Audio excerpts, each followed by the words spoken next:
is built in you, Lord. There is nothing more.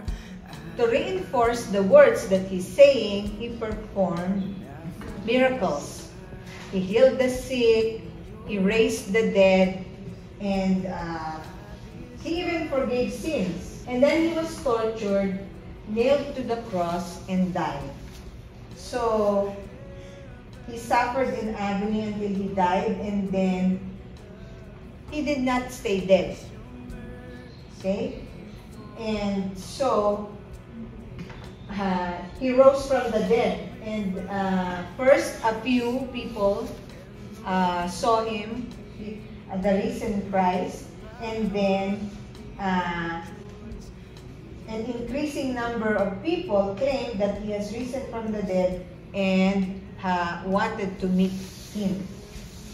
And then he conquered death and came to give his disciples and friends a new vision of life, and power to cope it. You don't need a lot more explanation about what it means to be a Christian.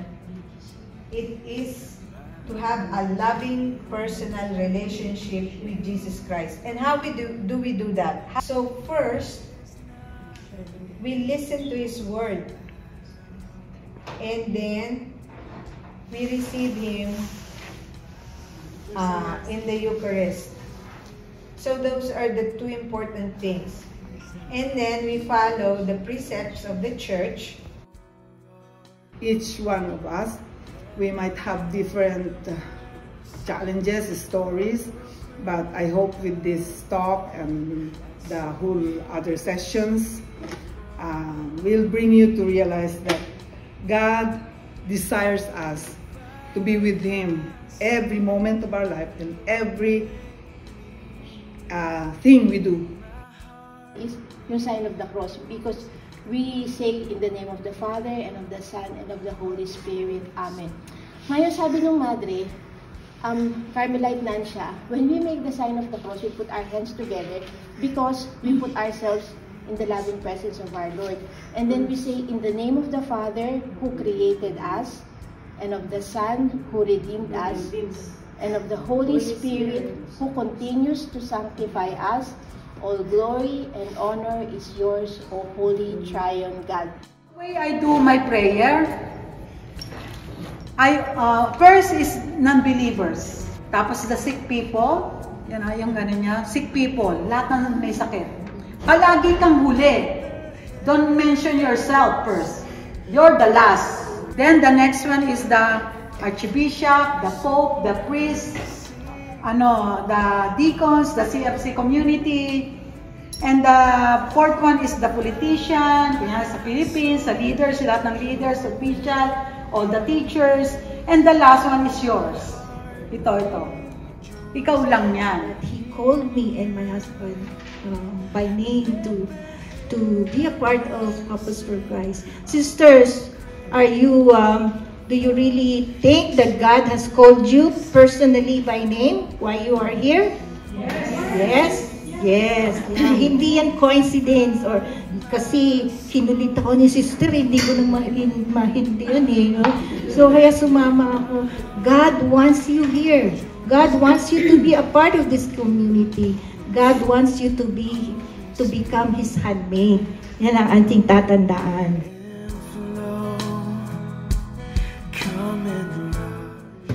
Hindi pa siguro ako nagkasakit, siguro like I'm ganong buhay. Although I heard the mass like every Sunday, but hindi pala yun. Hindi pala yun sapat to know Jesus Christ. Sabi ko nga, Jesus Christ performs some miracles in my life. Through faith, na-healed niya ako as of now. Tingnan nyo, I'm alive.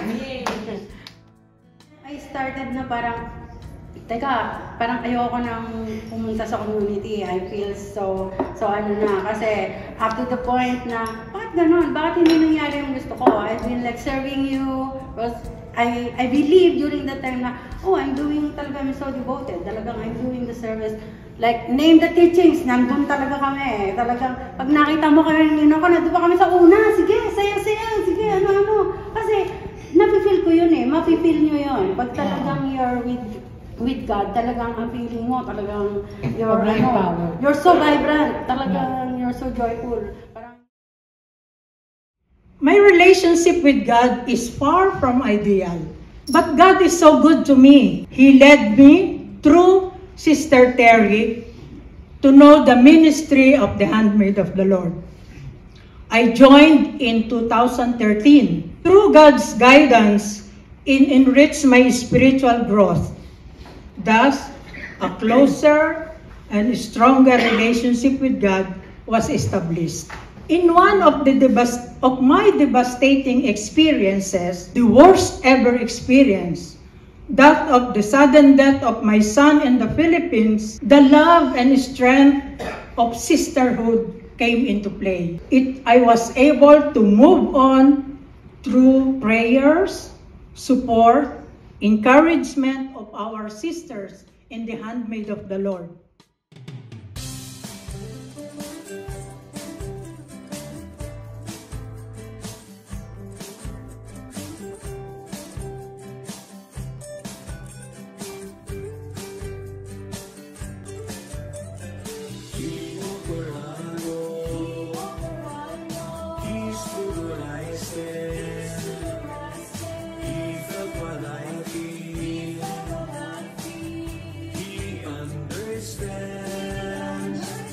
Lord Jesus, we thank you for this beautiful day. Thank you for our 4 participants that they were able to successfully finish the Christian Life program. And Lord, we dedicate them to you, and we give thanks and honor and glory for your goodness and your blessings to each one of us. Oh, glory unto you. This battle cry we sing, that victory belongs to Him. Victory to our King. Oh, glory unto you. This battle cry we sing, that victory belongs to Him. Victory to our King. That victory belongs to Him. Jesus Christ, our King. Spirit of the living God, we affirm your power here to heal us and to deliver us, to fill us and to change us, Spirit of God. Spirit of the living God. May we always cling to you, with God and us, and find your places, to be strong and to be we will learn to love each other, for it is today. It was above beyond our lips, in everything we say. May the Spirit melt our hearts and teach. Welcome to the